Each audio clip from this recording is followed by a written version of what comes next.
नमस्कार दोस्तों, किस्से कहानी में आपका स्वागत है। आज की कहानी का नाम है बेटों वाली विधवा, जो कि मुंशी प्रेमचंद जी ने लिखी है। तो चलिए सुनते हैं। पंडित अयोध्यानाथ का देहांत हुआ तो सबने कहा, ईश्वर आदमी की ऐसी ही मौत दे। 4 जवान बेटे थे, 1 लड़की। चारों लड़कों के विवाह हो चुके थे, केवल लड़की कुंवारी थी। संपत्ति भी काफी छोड़ी थी, 1 पक्का मकान, 2 बगीचे, कई हजार के गहने और 20,000 नकद। विधवा फूलमती को शोक तो हुआ और कई दिन तक बेहाल पड़ी रही, लेकिन जवान बेटों को सामने देखकर उसे ढांढस हुआ। चारों लड़के एक से एक सुशील, चारों बहुएं एक से एक बढ़कर आज्ञाकारिणी। जब वह रात को लेटती तो चारों बारी बारी से उसके पांव दबाती। वह स्नान करके उठती तो उसकी साड़ी छांटती। सारा घर उसके इशारे पर चलता था। बड़ा लड़का कामता एक दफ्तर में 50 रुपए पर नौकर था। छोटा उमानाथ डॉक्टरी पास कर चुका था और कहीं औषधालय खोलने की फिक्र में था। तीसरा दयानाथ बीए में फेल हो गया था और पत्रिकाओं में लेख लिखकर कुछ न कुछ कमा लेता था। चौथा सीतानाथ चारों में सबसे कुशाग्र बुद्धि और होनहार था और अब की साल बीए प्रथम श्रेणी में पास करके एमए की तैयारी में लगा हुआ था। किसी लड़के में वह दुर्व्यसन, वह छैलापन, वह लुटाऊपन ना था जो माता पिता को जलाता और कुल मर्यादा को डुबाता है। फूलमती घर की मालकिन थी। गोकी कुंजियां बड़ी बहू के पास रहती थी। बुढ़िया में वह अधिकार प्रेम न था जो वृद्धजनों को कटु और कलहशील बना दिया करता है, किंतु उसकी इच्छा के बिना कोई बालक मिठाई तक ना मंगा सकता था। संध्या हो गई थी। पंडित को मरे आज 12वां दिन था, कल 13 है। ब्रह्म भोज होगा, बिरादरी के लोग निमंत्रित होंगे, उसी की तैयारियां हो रही थी। फूलमती अपनी कोठरी में बैठी देख रही थी। पल्लेदार बोरे में आटा लाकर रख रहे थे, घी के टिन आ रहे थे, शाक भाजी के टोकरे, शक्कर की बोरियां, दही के मटके चले आ रहे थे। महापात्र के लिए दान की चीजें लाई गईं, बर्तन, कपड़े, पलंग, बिछावन, छाते, जूते, छड़ियां, लालटेने आदि। किंतु फूलमती को कोई चीज नहीं दिखाई गई। नियमानुसार ये सब सामान उसके पास आने चाहिए थे। वह प्रत्येक वस्तु को देखती, उसे पसंद करती, उसकी मात्रा में कमी वेशी का फैसला करती, तब इन चीजों को भंडारे में रखा जाता। क्यों उसे दिखाने और उसकी राय लेने की जरूरत नहीं समझी गई? अच्छा, वह आटा 3 ही बोरा क्यों आया? उसने तो 5 बोरे के लिए कहा था। घी भी 5 ही कनस्तर है, उसने तो 10 कनस्तर मंगवाए थे। इसी तरह शाक भाजी, शक्कर, दही आदि में भी कमी की गई होगी। किसने उसके हुक्म में हस्तक्षेप किया? जब उसने एक बात तय कर दी, तब किसे उसको घटाने बढ़ाने का अधिकार है? आज 40 वर्षों से घर के प्रत्येक मामले में फूलमती की बात सर्वमान्य थी। उसने 100 कहा तो 100 खर्च किए गए, 1 कहा तो 1। किसी ने मीन मेख ना की। यहाँ तक कि पंडित अयोध्यानाथ भी उसकी इच्छा के विरुद्ध कुछ ना करते थे। पर आज उसकी आंखों के सामने प्रत्यक्ष रूप से उसके हुक्म की उपेक्षा की जा रही है। इसे वह क्यों कर स्वीकार कर सकती है? कुछ देर तक तो वह जब्त किए बैठी रही, पर अंत में ना रहा गया। स्वायत्त शासन उसका स्वभाव हो गया था। वह क्रोध में भरी हुई आई और कामतानाथ से बोली, क्या आटा 3 ही बोरे लाए? मैंने तो 5 बोरों के लिए कहा था और घी भी 5 ही टिन मंगवाया। तुम्हें याद है मैंने 10 कनस्तर कहा था। किफायत को मैं बुरा नहीं समझती, लेकिन जिसने यह कुआं खोदा उसी की आत्मा पानी को तरसे, यह कितनी लज्जा की बात है। कामतानाथ ने क्षमा याचना ना की, अपनी भूल भी स्वीकार ना की, लज्जित भी नहीं हुआ। 1 मिनट तो विद्रोही भाव से खड़ा रहा और फिर बोला, हम लोगों की सलाह 3 ही बोरों की हुई और 3 बोरे के लिए 5 टिन घी काफी था। इसी हिसाब से और चीजें भी कम कर दी गई थी। फूलमती उग्र होकर बोली, किसकी राय से आटा कम किया गया? कामतानाथ बोला, हम लोगों की राय से। फूलमती बोली, तो मेरी राय कोई चीज नहीं है? कामतानाथ ने जवाब दिया, है क्यों नहीं, लेकिन अपना हानि लाभ तो हम समझते हैं। फूलमती हक्की बक्की होकर उसका मुंह ताकने लगी। इस वाक्य का आशय उसकी समझ में न आया। अपना हानि लाभ? अपने घर में हानि लाभ की जिम्मेदार वह आप है। दूसरों को, चाहे वे उसके पेट के जन्मे पुत्र ही क्यों ना हो, उसके कामों में हस्तक्षेप करने का क्या अधिकार? यह लौंडा तो इस ढिठाई से जवाब दे रहा है मानो घर उसी का है, उसी ने मर मर कर गृहस्थी जोड़ी है, मैं तो गैर हूं। जरा इसकी हेकड़ी तो देखो। उसने तमतमाए हुए मुख से कहा, मेरे हानि लाभ के जिम्मेदार तुम नहीं हो, मुझे अख्तियार है, जो उचित समझूं वह करूं। अभी जाकर 2 बोरे आटा और 5 टिन घी और लाओ, और आगे के लिए खबरदार जो किसी ने मेरी बात काटी। अपने विचार में उसने काफी तंबीह कर दी थी। शायद इतनी कठोरता अनावश्यक थी। उसे अपनी उग्रता पर खेद हुआ। लड़के ही तो हैं, समझे होंगे कुछ किफायत करनी चाहिए। मुझसे इसलिए ना पूछा होगा कि अम्मा तो खुद ही हर एक काम में किफायत करती है।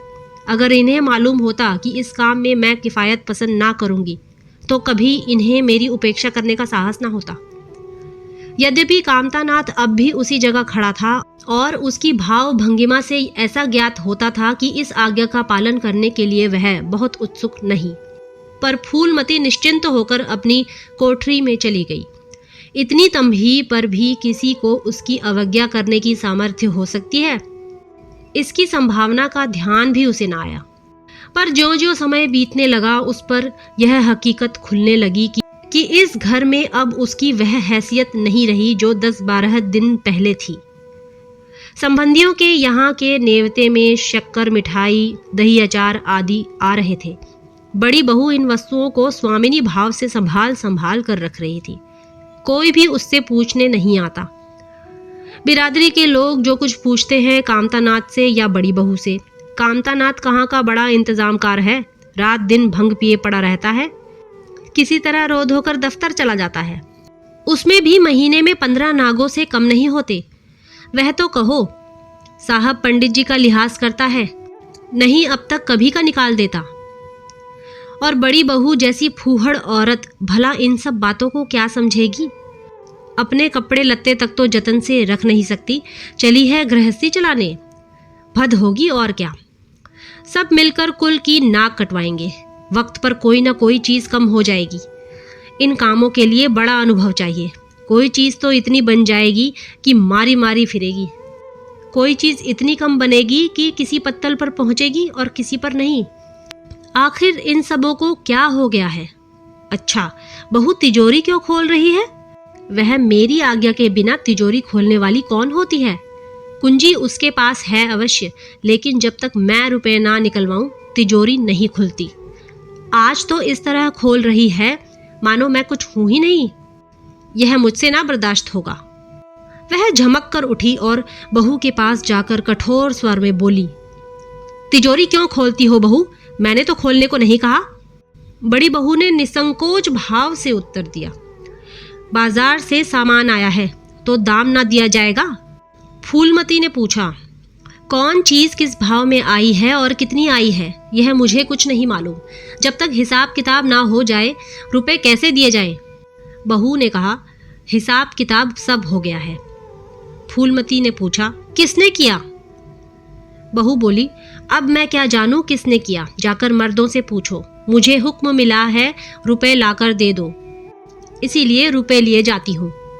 फूलमती खून का घूंट पीकर रह गई। इस वक्त बिगड़ने का अवसर न था। घर में मेहमान स्त्री पुरुष भरे हुए थे। अगर इस वक्त उसने लड़कों को डांटा तो लोग यही कहेंगे कि इनके घर में पंडित जी के मरते ही फूट पड़ गई। दिल पर पत्थर रखकर फिर अपनी कोठरी में चली गई। जब मेहमान विदा हो जाएंगे तब वह एक एक की खबर लेगी। तब देखेगी कौन उसके सामने आता है और क्या कहता है। इनकी सारी चौकड़ी भुला देगी। किंतु कोठरी के एकांत में भी वह निश्चिंत ना बैठ सकी। सारी परिस्थिति को गिद्ध दृष्टि से देख रही थी। कहाँ सत्कार का कौन सा नियम भंग होता है, कहाँ मर्यादाओं की उपेक्षा की जाती है। भोज आरंभ हो गया। सारी बिरादरी एक साथ पंगत में बैठा दी गई। आंगन में मुश्किल से 200 आदमी बैठ सकते हैं। ये 500 आदमी इतनी सी जगह पर कैसे बिठाए जाएंगे? क्या आदमी के ऊपर आदमी बिठाए जाएंगे? 2 पंगतों में लोग बिठाए जाते तो क्या बुराई हो जाती? यही तो होता कि 12 बजे की जगह भोज 2 बजे समाप्त होता। मगर यहाँ तो सबको सोने की जल्दी पड़ी हुई है। किसी तरह यह बला सिर से टले और चैन से सोएं। लोग कितने सटकर बैठे हुए हैं कि किसी को हिलने की भी जगह नहीं। पत्तल एक पर एक रखे हुए हैं। पूरियां ठंडी हो गई। लोग गरम गरम मांग रहे हैं। मैदे की पूरियां ठंडी होकर चिमड़ी हो जाती हैं। इन्हें कौन खाएगा? रसोइये को कढ़ाव पर से न जाने क्यों उठा दिया गया। यही सब बातें नाक काटने की हैं। सहसा शोर मच गया। तरकारियों में नमक नहीं। बड़ी बहू जल्दी जल्दी नमक पीसने लगी। फूलमती क्रोध के मारे होंठ चबा रही थी, पर इस अवसर पर मुंह ना खोल सकती थी। नमक पिसा और पत्तलों पर डाला गया। इतने में फिर शोर मचा। पानी गर्म है, ठंडा पानी लाओ। ठंडे पानी का कोई प्रबंध न था। बर्फ भी ना मंगाई गई। आदमी बाजार दौड़ाया गया, मगर बाजार में इतनी रात गए बर्फ कहाँ। आदमी खाली हाथ लौट आया। मेहमानों को वहीं नल का गर्म पानी पीना पड़ा। फूलमती का बस चलता तो लड़कों का मुंह नोच लेती। ऐसी छिछालेदर उसके घर में कभी ना हुई थी।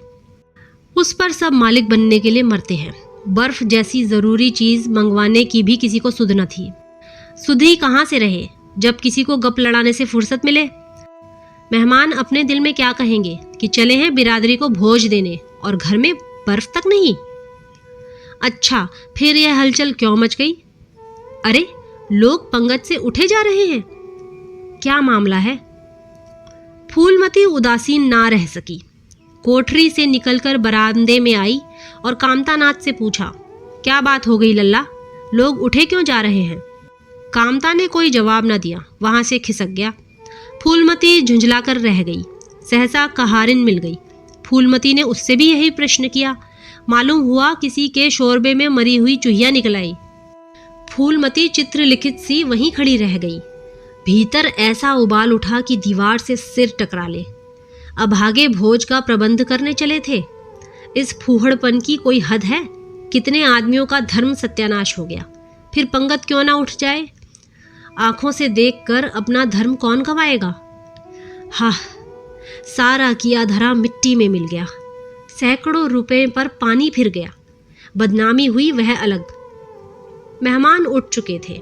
पत्तलों पर खाना ज्यों का त्यों पड़ा हुआ था। चारों लड़के आंगन में लज्जित खड़े थे। एक दूसरे को इल्जाम दे रहा था। बड़ी बहू अपनी देवरानियों पर बिगड़ रही थी। देवरानियां सारा दोष कुमुद के सिर डालती थी। कुमुद खड़ी रो रही थी। उसी वक्त फूलमती झल्लाई हुई आकर बोली, मुंह में कालिख लगी कि नहीं, या अभी कुछ कसर बाकी है? डूब मरो, सब के सब जाकर चुल्लू भर पानी में डूब मरो। शहर में कहीं मुंह दिखाने लायक भी नहीं रहे। किसी लड़के ने जवाब ना दिया। फूलमती और भी प्रचंड होकर बोली, तुम लोगों का क्या, किसी को शर्म हया तो है नहीं? आत्मा तो उनकी रो रही है जिन्होंने अपनी जिंदगी घर की मर्जाद बनाने में खराब कर दी। उनकी पवित्र आत्मा को तुमने यूं कलंकित किया। शहर में थोड़ी थोड़ी हो रही है। अब कोई तुम्हारे द्वार पर पेशाब करने तो आएगा नहीं। कामतानाथ कुछ देर तक तो चुपचाप खड़ा सुनता रहा।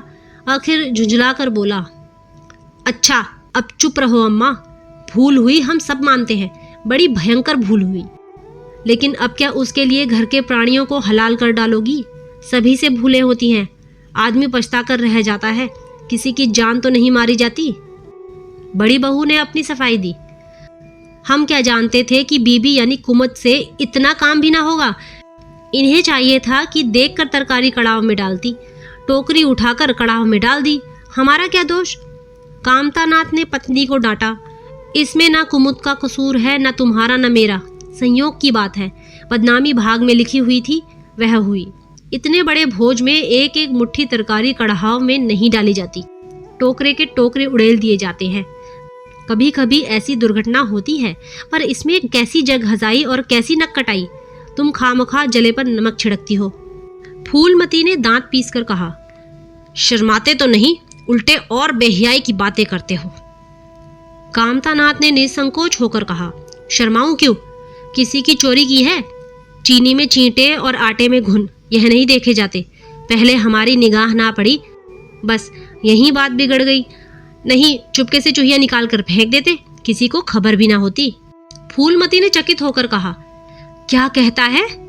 मरी चूहिया खिलाकर सबका धर्म बिगाड़ देता? कामता हंसकर बोला, क्या पुरानी जमाने की बातें करती हो अम्मा? इन बातों से धर्म नहीं जाता। यह धर्मात्मा लोग जो पत्तल पर से उठ गए हैं, इनमें से कौन है जो भेड़ बकरी का मांस ना खाता हो?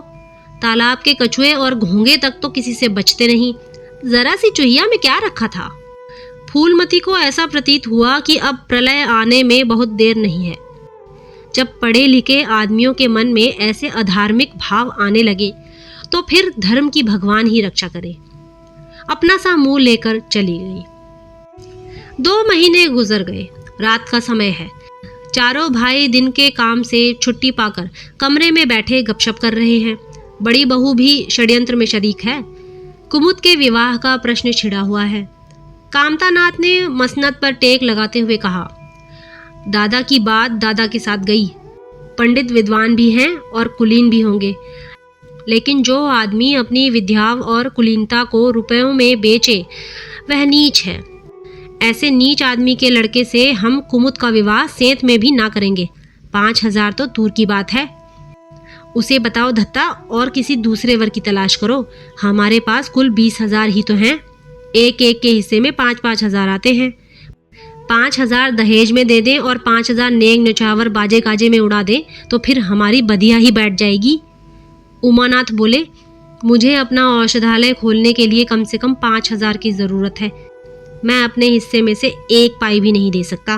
फिर खुलते ही आमदनी तो होगी नहीं, कम से कम साल भर घर से खाना पड़ेगा। दयानाथ एक समाचार पत्र देख रहे थे। आंखों से ऐनक उतारते हुए बोले, मेरा विचार भी एक पत्र निकालने का है। प्रेस और पत्र में कम से कम 10,000 का कैपिटल चाहिए। 5,000 मेरे रहेंगे तो कोई ना कोई साझेदार भी मिल जाएगा। पत्रों में लेख लिखकर मेरा निर्वाह नहीं हो सकता। कामतानाथ ने सिर हिलाते हुए कहा, अजी राम भजो, सेत में कोई लेख छापता नहीं, रुपए कौन देता है? दयानाथ ने प्रतिवाद किया, नहीं, यह बात तो नहीं है। मैं तो कहीं भी बिना पेशगी पुरस्कार लिए नहीं लिखता। कामता ने जैसे अपने शब्द वापस लिए, तुम्हारी बात मैं नहीं कहता भाई। तुम तो थोड़ा बहुत मार लेते हो, लेकिन सबको तो नहीं मिलता। बड़ी बहू ने श्रद्धा भाव से कहा, कन्या भाग्यवान हो तो दरिद्र घर में भी सुखी रह सकती है, अभागी हो तो राजा के घर में भी रोएगी। यह सब नसीबों का खेल है। कामतानाथ ने स्त्री की ओर प्रशंसा भाव से देखा और कहा, फिर इसी साल हमें सीता का विवाह भी तो करना है। सीतानाथ सबसे छोटा था। सिर झुकाए भाइयों की स्वार्थ भरी बातें सुन सुनकर कुछ कहने के लिए उतावला हो रहा था। अपना नाम सुनते ही बोला, मेरे विवाह की आप लोग चिंता ना करें। मैं जब तक किसी धंधे में ना लग जाऊं विवाह का नाम भी ना लूंगा। और सच पूछिए तो मैं विवाह करना ही नहीं चाहता। देश को इस समय बालकों की जरूरत नहीं, काम करने वालों की जरूरत है। मेरे हिस्से के रुपए आप कुमुद के विवाह में खर्च कर दें। सारी बातें तय हो जाने के बाद यह उचित नहीं है कि पंडित मुरारी लाल से संबंध तोड़ लिया जाए। उमा ने तीव्र स्वर में कहा, 10,000 कहाँ से आएंगे? सीता ने डरते हुए कहा, मैं तो अपने हिस्से के रुपए देने को कहता हूँ। और शेष? मुरारी लाल से कहा जाए कि दहेज में कुछ कमी कर दें। वे इतने स्वार्थांध नहीं हैं कि इस अवसर पर कुछ बल खाने को तैयार ना हो जाए। अगर वह 3,000 में संतुष्ट हो जाएं तो 5,000 में विवाह हो सकता है। उमा ने कामतानाथ से कहा, सुनते हैं भाई साहब इसकी बातें। दयानाथ बोल उठे, तो इसमें आप लोगों का क्या नुकसान है? मुझे तो इस बात से खुशी हो रही है कि भला हम में कोई तो त्याग करने योग्य है। इन्हें तत्काल रुपए की जरूरत नहीं है। सरकार से वजीफा पाते ही हैं। पास होने पर कहीं ना कहीं जगह मिल जाएगी। हम लोगों की हालत तो ऐसी नहीं है। कामतानाथ ने दूरदर्शिता का परिचय दिया। नुकसान की एक ही कही, हम में से एक को कष्ट हो तो क्या, और लोग बैठे देखेंगे। यह अभी लड़के हैं, इन्हें क्या मालूम समय पर 1 रुपया 1 लाख का काम करता है। कौन जानता है कल इन्हें विलायत जाकर पढ़ने के लिए सरकारी वजीफा मिल जाए या सिविल सर्विस में आ जाए। उस वक्त सफर की तैयारियों में 4-5 हजार लग जाएंगे। तब किसके सामने हाथ फैलाते फिरेंगे? मैं यह नहीं चाहता कि दहेज के पीछे इनकी जिंदगी नष्ट हो जाए। इस तर्क ने सीतानाथ को भी तोड़ दिया। सकुचाता हुआ बोला, हाँ, यदि ऐसा हुआ तो बेशक मुझे रुपयों की जरूरत पड़ेगी। क्या ऐसा होना असंभव है? असंभव तो मैं नहीं समझता, लेकिन कठिन अवश्य है। वजीफे उन्हें मिलते हैं जिनके पास सिफारिशें होती हैं। मुझे कौन पूछता है? कभी कभी सिफारिशें धरी रह जाती हैं। और बिना सिफारिश वाले बाजी मार ले जाते हैं। सीतानाथ बोला, तो आप जैसा उचित समझे, मुझे यहाँ तक मंजूर है कि चाहे मैं विलायत ना जाऊं पर कुमुद अच्छे घर जाए। कामतानाथ ने निष्ठा भाव से कहा, अच्छा घर दहेज देने ही से नहीं मिलता है भैया। जैसा तुम्हारी भाभी ने कहा, यह नसीबों का खेल है। मैं तो चाहता हूँ कि मुरारी लाल को जवाब दे दिया जाए और कोई ऐसा घर खोजा जाए जो थोड़े में राजी हो जाए। इस विवाह में मैं 1000 से ज्यादा खर्च नहीं कर सकता। पंडित दीनदयाल कैसे हैं? उमा ने प्रसन्न होकर कहा, बहुत अच्छे, MA BA ना सही, यजमानों से अच्छी आमदनी है। दयानाथ ने आपत्ति की, अम्मा से भी तो पूछ लेना चाहिए। कामतानाथ को इसकी कोई जरूरत ना मालूम हुई। बोले, उनकी तो जैसे बुद्धि ही भ्रष्ट हो गई है। वही पुराने युग की बातें मुरारी लाल के नाम पर उधार खाए बैठी हैं। यह नहीं समझती कि वह जमाना नहीं रहा। उनको तो बस कुमुद मुरारी पंडित के घर जाए, चाहे हम लोग तबाह हो जाएं। उमा ने एक शंका उपस्थित की, अम्मा अपने सब गहने कुमुद को दे देंगी, देख लीजिएगा। कामतानाथ का स्वार्थ नीति से विद्रोह न कर सका। बोला, गहनों पर उनका पूरा अधिकार है। यह उनका स्त्री धन है, जिसे चाहे दे सकती हैं। उमा ने कहा, स्त्री धन है तो क्या वह उस पर लुटा देंगी? आखिर वह भी तो दादा ही की कमाई है। किसी की कमाई हो, स्त्री धन पर उनका पूरा अधिकार है। यह कानूनी गोरख धंधे हैं। 20,000 में तो 4 हिस्सेदार हों और 10,000 के गहने अम्मा के पास रह जाएं। देख लेना, इन्हीं के बल पर वह कुमुद का विवाह मुरारी पंडित के घर कर देंगी। उमानाथ इतनी बड़ी रकम को इतनी आसानी से नहीं छोड़ सकता। वह कपट नीति में कुशल है। कोई कौशल रचकर माता से सारे गहने ले लेगा। उस वक्त तक कुमुद के विवाह की चर्चा करके फूलमती को भड़काना उचित नहीं। कामतानाथ ने सिर हिलाकर कहा, भाई मैं इन चालों को पसंद नहीं करता। उमानाथ ने खिसियाकर कहा, गहने 10,000 से कम के ना होंगे। कामता अविचलित स्वर में बोले, कितने ही के हो, मैं अनीति में हाथ नहीं डालना चाहता। तो आप अलग बैठिए। हाँ, बीच में भांजी ना मारिएगा। मैं अलग रहूंगा। और तुम सीता? सीता बोला, अलग रहूंगा। लेकिन जब दयानाथ से यही प्रश्न किया गया तो वह उमानाथ से सहयोग करने को तैयार हो गया। 10,000 में 2,500 तो उसके होंगे ही। इतनी बड़ी रकम के लिए यदि कुछ कौशल भी करना पड़े तो क्षम्य है। फूलमती रात को भोजन करके लेटी थी कि उमा और दया उसके पास जाकर बैठ गए। दोनों ऐसा मुंह बनाए हुए थे मानो कोई भारी विपत्ति आ पड़ी है। फूलमती ने सशंक होकर पूछा, तुम दोनों घबराए हुए मालूम होते हो? उमा ने सिर खुजलाते हुए कहा, समाचार पत्रों में लेख लिखना बड़े जोखिम का काम है अम्मा। कितना ही बचकर लिखो, लेकिन कहीं ना कहीं पकड़ हो ही जाती है। दयानाथ ने एक लेख लिखा था, उस पर 5,000 की जमानत मांगी गई है। अगर कल तक जमा ना कर दी गई तो गिरफ्तार हो जाएंगे और 10,000 की सजा ठुक जाएगी। फूलमती ने सिर पीट कर कहा, अरे ऐसी बातें क्यों लिखते हो बेटा? जानते नहीं हो आजकल हमारे अधीन आए हुए हैं, जमानत किसी तरह टल नहीं सकती। दयानाथ ने अपराधी भाव से उत्तर दिया, मैंने तो अम्मा ऐसी कोई बात नहीं लिखी थी, लेकिन किस्मत को क्या करूं। हाकिम जिला इतना कड़ा है कि जरा भी रियायत नहीं करता। मैंने जितनी दौड़ धूप हो सकती थी वह सब कर ली। माता ने पूछा, तो तुमने कामता से रुपए का प्रबंध करने को नहीं कहा? उमा ने मुंह बनाया, उनका स्वभाव तो तुम जानती हो अम्मा, उन्हें रुपए प्राणों से प्यारे हैं। इन्हें चाहे काला पानी ही हो जाए वह 1 पाई न देंगे। दयानाथ ने समर्थन किया, मैंने तो उनसे इसका जिक्र ही नहीं किया। फूलमती ने चारपाई से उठते हुए कहा, चलो मैं कहती हूँ, देगा कैसे नहीं? रुपए इसी दिन के लिए तो होते हैं कि गाड़ कर रखने के लिए। उमानाथ ने माता को रोककर कहा, नहीं अम्मा, उनसे कुछ ना कहो। रुपए तो ना देंगे, उल्टे और हाय हाय मचाएंगे। उनको अपनी नौकरी की खैरियत मनानी है, इन्हें घर में रहने भी ना देंगे। अफसरों में जाकर खबर कर देंगे तो आश्चर्य नहीं। फूलमती ने लाचार होकर कहा, तो फिर जमानत का क्या प्रबंध करोगे? मेरे पास तो कुछ नहीं है। हाँ, मेरे गहने हैं, इन्हें ले जाओ, कहीं गिरवी रख दो, जमानत दे दो। और आज से कान पकड़ो कि किसी पत्र में एक शब्द भी ना लिखोगे। दयानाथ कानों पर हाथ रखकर बोला, यह तो नहीं हो सकता अम्मा कि तुम्हारे जेवर लेकर मैं अपनी जान बचा लूं। 10-5 साल की कैद ही तो होगी, झेल लूंगा। यहीं बैठा बैठा क्या कर रहा हूँ। फूलमती छाती पीटते हुए बोली, कैसी बातें मुंह से निकालते हो बेटा। मेरे जीते जी तुम्हें कौन गिरफ्तार कर सकता है। उसका मुंह झुलस दूंगी। गहने इसी दिन के लिए हैं या और किसी दिन के लिए? जब तुम ही ना रहोगे तो गहने लेकर क्या आग में झोंकूंगी। उसने पिटारी लाकर उसके सामने रख दी। दया ने उमा की ओर जैसे फरियाद की आंखों से देखा और बोला, आपकी क्या राय है भाई साहब? इसी मारे मैं कहता था अम्मा को बताने की जरूरत नहीं, जेल ही तो हो जाती या और कुछ। उमा ने जैसे सिफारिश करते हुए कहा, यह कैसे हो सकता था कि इतनी बड़ी वारदात हो जाती और अम्मा को खबर ना होती। मुझसे यह नहीं हो सकता था कि सुनकर पेट में डाल लेता। मगर अब करना क्या चाहिए, यह मैं खुद निर्णय नहीं कर सकता। ना तो यही अच्छा लगता है कि तुम जेल जाओ और ना यही अच्छा लगता है कि अम्मा के गहने गिरवी रखे जाएं। फूलमती ने व्यथित कंठ से पूछा, क्या तुम समझते हो मुझे गहने तुमसे ज्यादा प्यारे हैं? मैं तो प्राण तक तुम्हारे ऊपर निछावर कर दूं।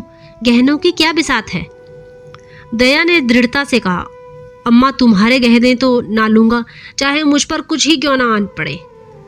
जब आज तक तुम्हारी कुछ सेवा ना कर सका तो किस मुंह से तुम्हारे गहने उठा ले जाऊं। मुझ जैसे कपूत को तो तुम्हारी कोख से जन्म ही ना लेना चाहिए था, सदा तुम्हें कष्ट ही देता रहा। फूलमती ने भी उतनी ही दृढ़ता से कहा, अगर यूं ना लोगे तो मैं खुद जाकर इन्हें गिरवी रखवा दूंगी और खुद हाकिम जिला के पास जाकर जमानत जमा कराऊंगी। अगर इच्छा हो तो यह परीक्षा भी ले लो।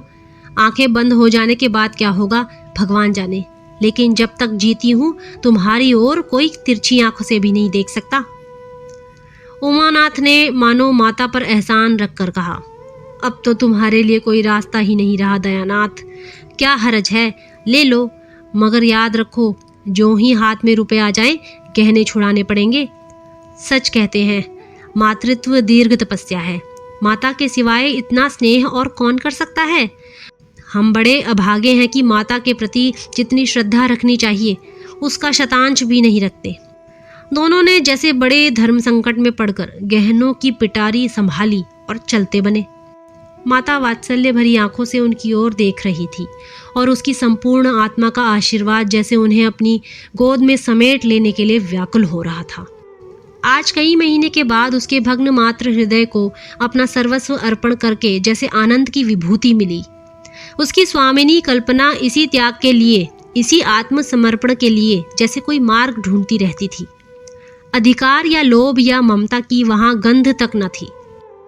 त्याग ही उसका आनंद और त्याग ही उसका अधिकार है।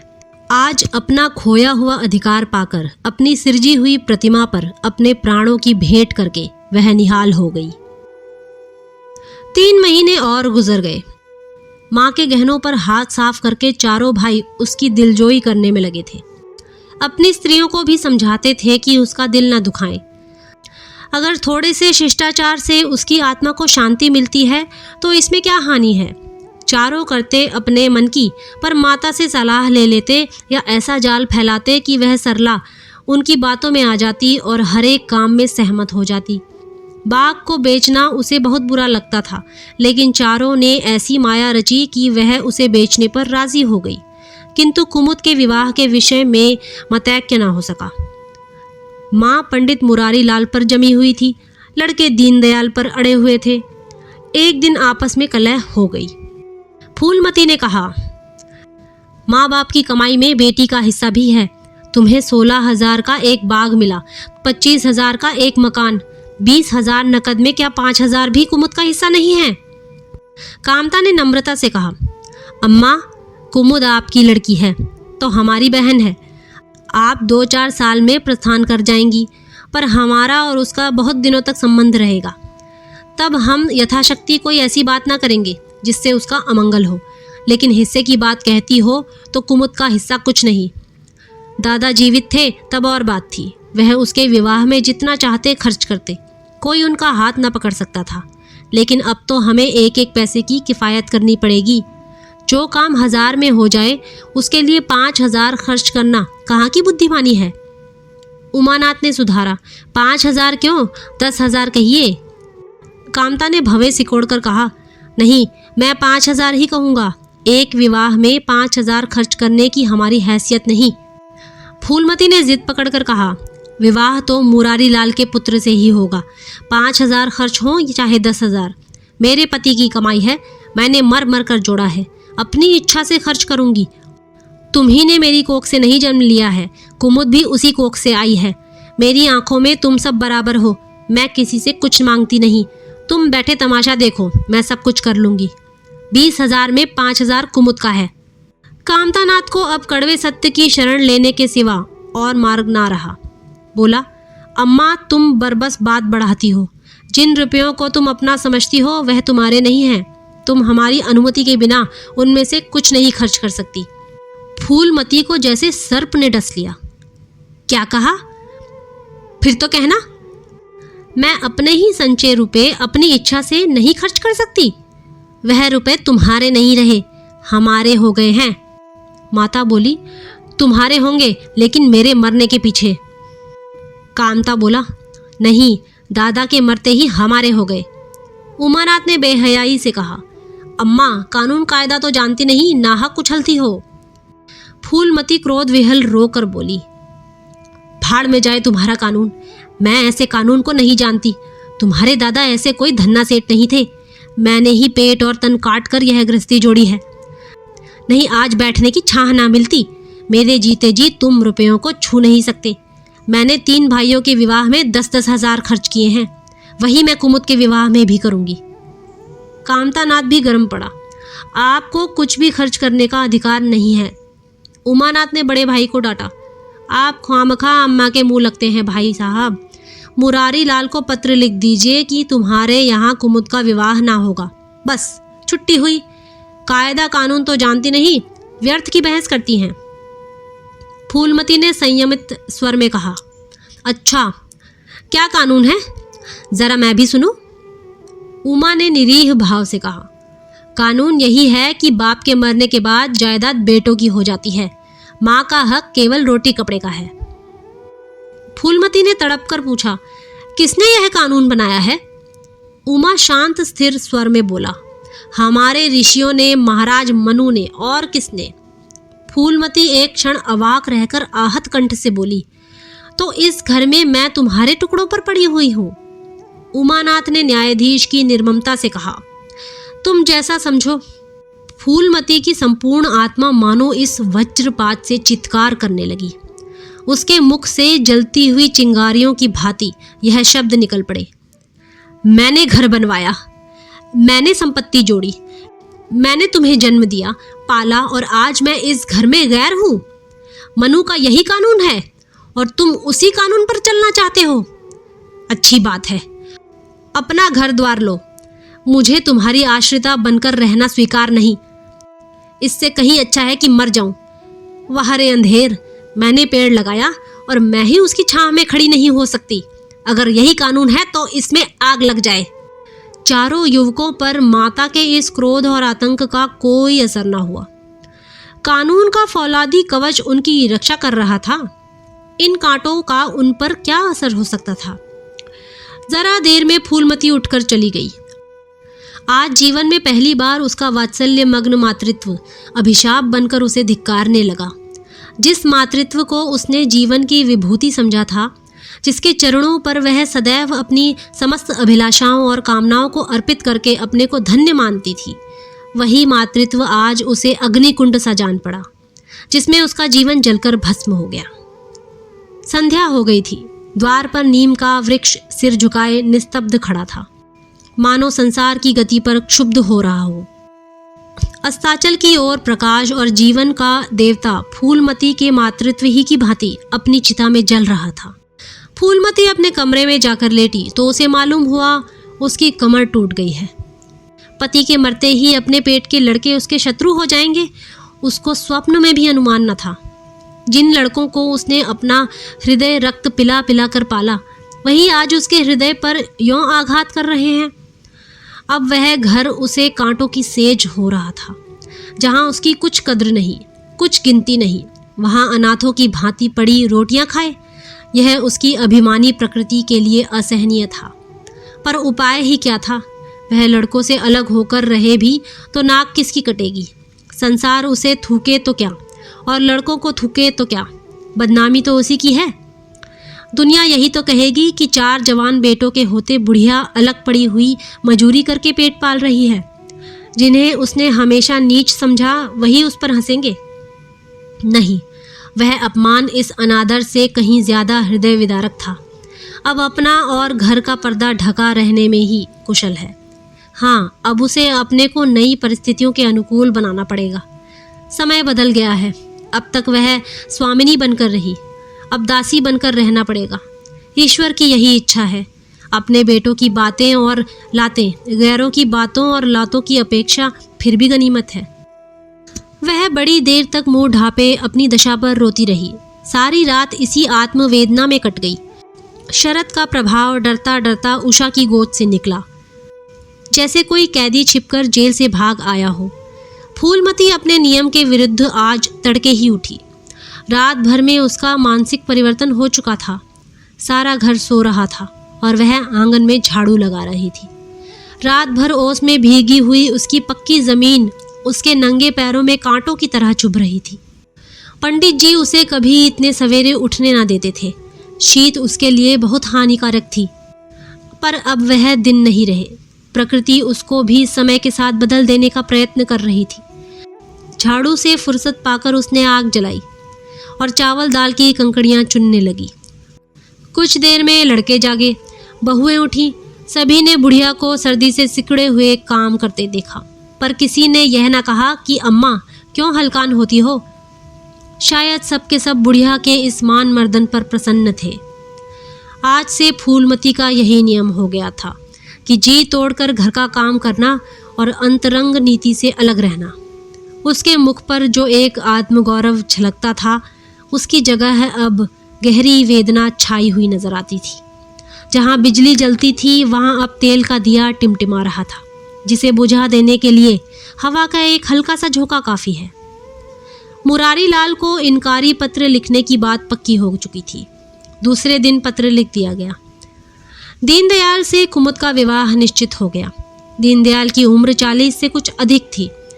मर्यादा में भी कुछ हेठे थे, पर रोटी दाल से खुश थे। बिना किसी ठहराव के विवाह करने पर राजी हो गए।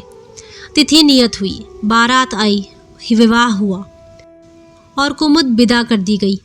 फूलमती के दिल पर क्या गुजर रही थी इसे कौन जान सकता है, पर चारों भाई बहुत प्रसन्न थे, मानो उनके हृदय का कांटा निकल गया हो। ऊंचे कुल की कन्या मुंह कैसे खोलती। भाग्य में सुख भोगना लिखा होगा, सुख भोगेगी। दुख भोगना लिखा होगा, दुख झेलेगी।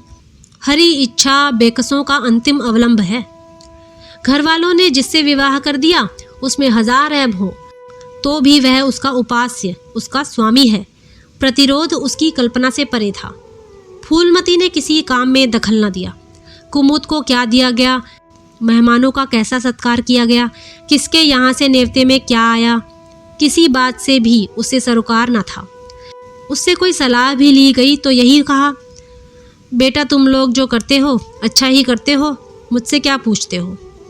जब कुमुद के लिए द्वार पर डोली आ गई और कुमुद माँ के गले लिपटकर रोने लगी तो वह बेटी को अपनी कोठरी में ले गई और जो कुछ 150 रुपये और 2-4 मामूली गहने उसके पास बच रहे थे बेटी के आंचल में डालकर बोली, बेटी मेरी तो मन की मन में रह गई, नहीं तो क्या आज तुम्हारा विवाह इस तरह होता और तुम इस तरह विदा की जाती। आज तक फूलमती ने अपने गहनों की बात किसी से ना कही थी। लड़कों ने उसके साथ जो कपट व्यवहार किया था इसे चाहे अब तक ना समझी हो, लेकिन इतना जानती थी कि गहने फिर ना मिलेंगे और मनोमालिन्य बढ़ने के सिवा कुछ हाथ ना लगेगा। लेकिन इस अवसर पर उसे अपनी सफाई देने की ज़रूरत मालूम हुई।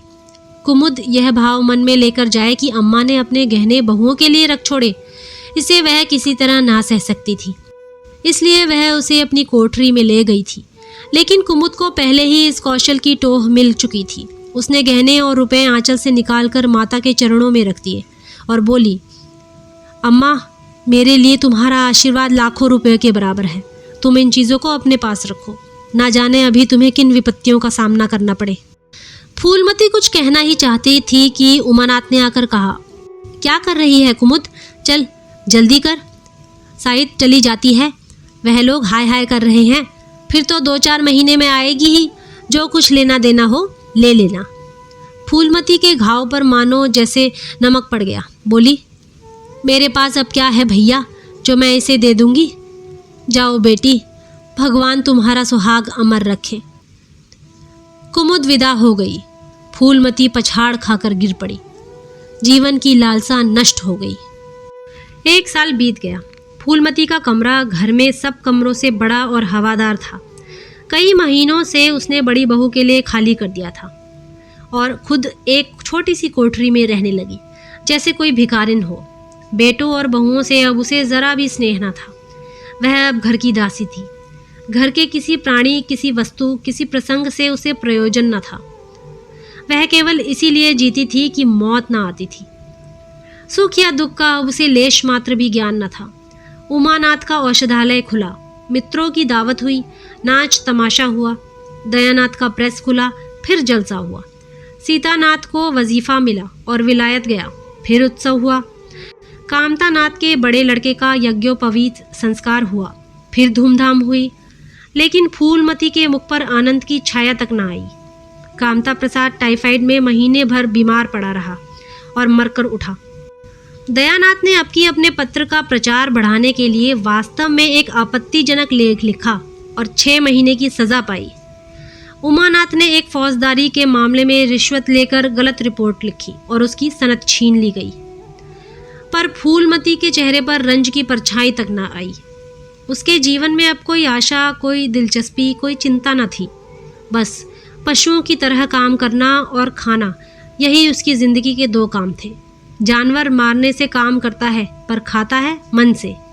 फूलमती बेकहे काम करती थी पर खाती थी विष के कौर की तरह। महीनों सिर में तेल न पड़ता, महीनों कपड़े न धुलते, कुछ परवाह नहीं। चेतना शून्य हो गई थी। सावन की झड़ी लगी हुई थी। मलेरिया फैल रहा था। आकाश में मटियाले बादल थे, जमीन पर मटियाला पानी। आर्द्र वायु शीत, ज्वर और श्वास का वितरण करती फिरती थी। घर की मेहरी बीमार पड़ गई। फूलमती ने घर के सारे बर्तन मांजे, पानी में भीग भीग कर सारा काम किया, फिर आग जलाई और चूल्हे पर पतीलियां चढ़ा दी। लड़कों को समय पर भोजन मिलना चाहिए। सहसा उसे याद आया, कामतानाथ नल का पानी नहीं पीते। उसी वर्षा में गंगा जल लाने चली। कामतानाथ ने पलंग पर लेटे लेटे कहा, रहने दो अम्मा, मैं पानी भर लाऊंगा। आज मेहरी खूब बैठी रही। फूलमती ने मटियाले आकाश की ओर देखकर कहा, तुम भीग जाओगे बेटा, सर्दी हो जाएगी। कामतानाथ बोले, तुम भी तो भीग रही हो, कहीं बीमार न पड़ जाओ। फूलमती निर्मम भाव से बोली, मैं बीमार ना पड़ूंगी, मुझे भगवान ने अमर कर दिया है। उमानाथ भी वहीं बैठा हुआ था।